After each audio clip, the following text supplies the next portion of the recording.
Friends, آج ہم آپ کے لیے لائے ہیں متع کے بارے میں ایک تحقیقی ویڈیو۔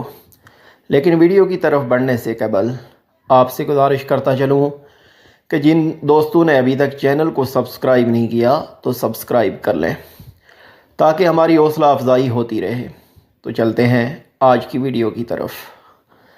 خلیفہ بغداد مامون الرشید کچھ تو خاندان برا مکہ کی صحبت اور کچھ فضل بن سہیل وزیر کے اثرات کی وجہ سے شیعہ مذہب کی طرف مائل ہو گیا تھا۔ ایک دن اچانک اس نے شاہی فرمان کے ذریعے اعلان کروا دیا کہ متع حلال ہے۔ اس وحشت انگیز منادی نے تمام اہل شہر کا سکون درہم برہم کر دیا۔ علماء اس اعلان سے بہت برافروختہ ہوئے، لیکن جابر حکومت کے سامنے آواز اٹھانے کی ان میں سخت نہ تھی۔ یہ ایک کٹھن معاملہ تھا۔ اس پرخطر موقع پر قاضی یحییٰ بن اقسم رحمۃ اللہ علیہ کی جان کی پرواہ کیے بغیر مامون الرشید کے دربار میں پہنچے اور نہایت مغموم انداز میں مامون الرشید سے مخاطب ہوئے۔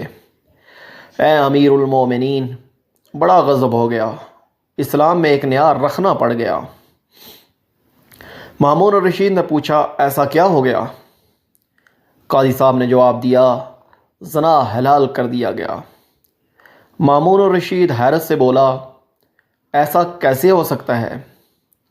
قاضی صاحب نے جواب دیا، یہ جو آپ نے متع کے حلال ہونے کا اعلان کروایا ہے، یہ متع زنا ہی تو ہے۔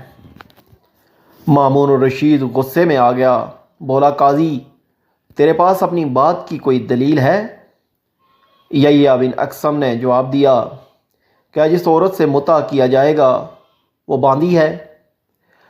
مامون الرشید بولا، جی نہیں۔ قاضی، تو پھر بیوی ہوگی جسے میراث میں حصہ ملے گا۔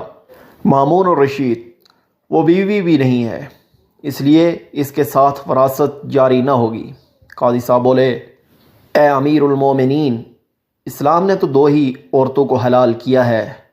اللہ تعالیٰ فرماتا ہے، الا علی ازواجہم او ما ملکت ایمانہم، تمہارے لیے حلال ہیں تمہاری بیویاں اور باندیاں۔